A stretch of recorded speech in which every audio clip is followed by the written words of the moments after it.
نہیں کر سکتی۔ ایک بدبخت نے ایک جملہ بولا، ولید نے اللہ کی غیرت دیکھے، رب کا جلال دیکھے، اس کو کہا یہ حرامی ہے۔ اور اس کے بعد ہوا کیا؟ جب حضور نے یہ آیات تلاوت فرمائی نا صحابہ کرام کو، کیا طریقہ کار میں سمجھا چکا، بتائیے نا قرآن کے نزول کا طریقہ کار کیا ہوا کرتا تھا؟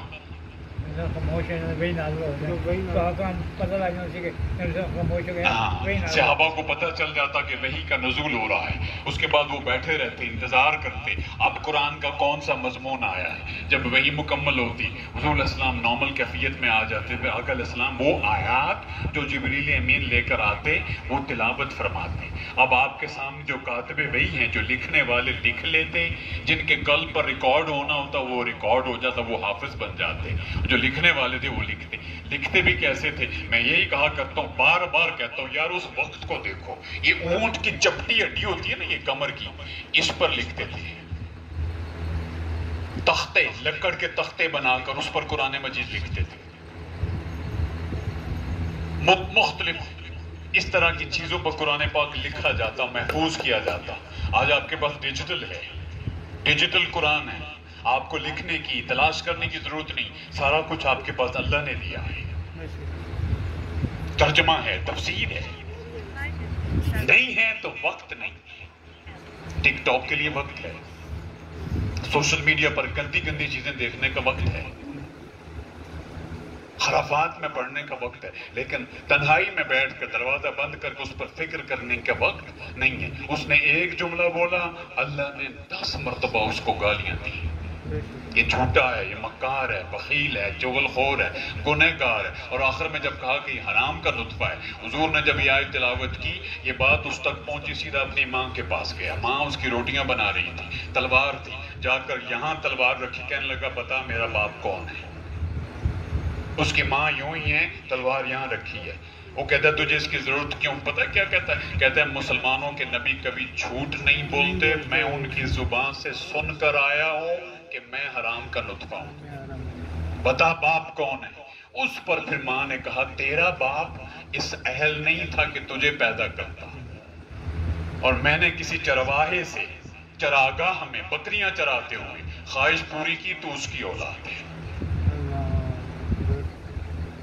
اب آپ قرآن کو ختم درود کے لیے رکھیں، آپ قرآن کو چومنے کے لیے رکھیں، قسمیں کھانے کے لیے رکھیں، آپ قرآن و باعث برکت کے لیے رکھیں، 4 5 غلافوں میں لپیٹ کر رکھیں، کھول کر زیارت کے لیے رکھیں، باعث ثواب رکھیں۔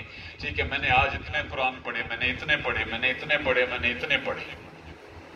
میں نے ٹیسٹ کے طور پر ایک یہاں سے کوئی ہے بچہ جس کو سافٹ ویئر کے ساتھ، سرچ انجن کے ساتھ، آئی ٹی کے ساتھ رغبت ہے؟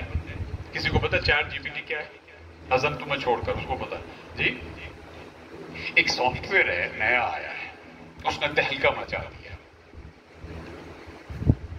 اب اس کے اندر جو لکھیں گے، مثلا میں نے لکھا، چلیں آپ کو سمجھ آ جائے گی، میں نے لکھا کہ دنیا میں نہیں، پاکستان، میں نے کہا چلو پاکستانیوں کا دیکھتے ہیں کہ ذوق کیا ہے۔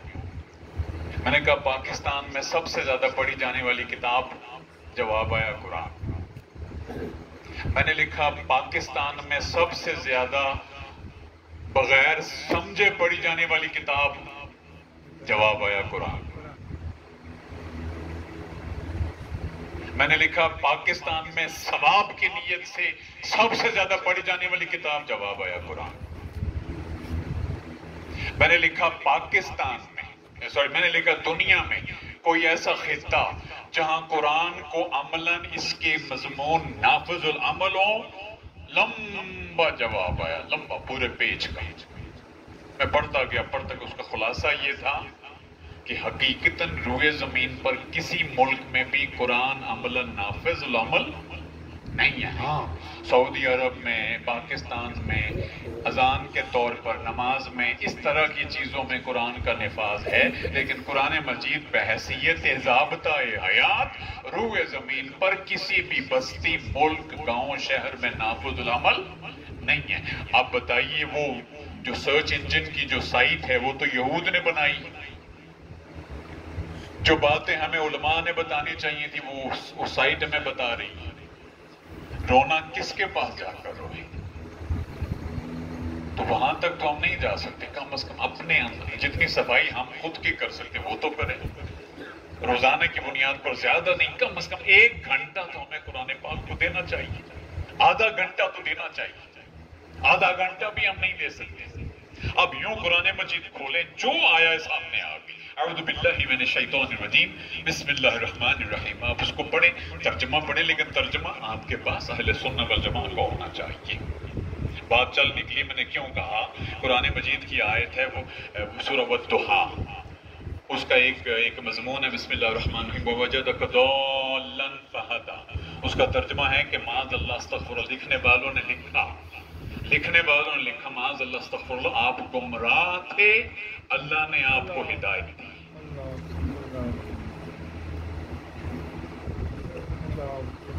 اور اصل میں اس کا جو ترجمہ بنتا ہے وہ مختصر یہ ہے کہ آپ اللہ کی محبت میں، بھئی غار حرا میں جب حضور علیہ السلام تھے کیا کرتے تھے آقا علیہ السلام؟ تھوڑی آج بات طویل ہو جائے گی، کیا کرتے تھے؟ اور سیدہ خدیجہ کبریٰ رضی اللہ تعالی عنہ مکہ المکرمہ اپنے گھر سے پیدل چل کے پہاڑوں کے درمیان وہ غار حرا جہاں جوان بندہ بھی چڑھتا تو 2 گھنٹے لگتے، اب تو سیڑھیاں بنا دی گئی ہیں نا، راستے آسان ہو گئے، 2 گھنٹے لگتے تھے مشقت کر کے یوں کر کے پہاڑ پر جانا۔ سیدہ فرماتی ہیں میں کھانا لے کر آتی، حضور غار میں تشریف فرما ہے، میں دیکھتی جو کھانا کئی دن پہلے میں چھوڑ گئی تھی وہ ویسے کا ویسا پڑا ہوتا، کچھ تو تھا۔ اور فرماتی ہیں کئی مرتبہ میں حضور کو مخاطب کیے بغیر واپس لوٹ جاتی، آقا علیہ السلام اپنے حال میں ہوتے۔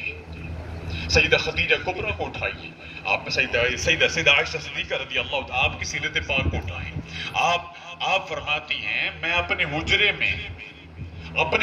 میں رات کو آنکھ کھلتی تو میں یوں کر کے دیکھتی کہ آقا علیہ السلام میرے برابر میں موجود ہیں، تو آقا کو نہ پا کر میں اٹھ کر بیٹھتی تو ہلکی سی مجھے محسوس ہوتا جیسے آقا علیہ السلام جیسے اتحیات بیٹھتے ہیں نا 2 زانوں ایسے تشریف فرما ہے، تو میں چاہتی کہ میں بلاؤں، پھر مجھے ایسا محسوس ہوتا کہ شاید یہ موقع مناسب نہیں، حضور کسی اور حال میں، تو میں خاموشی کے ساتھ اپنے بستر پر آ کر سو جاتی۔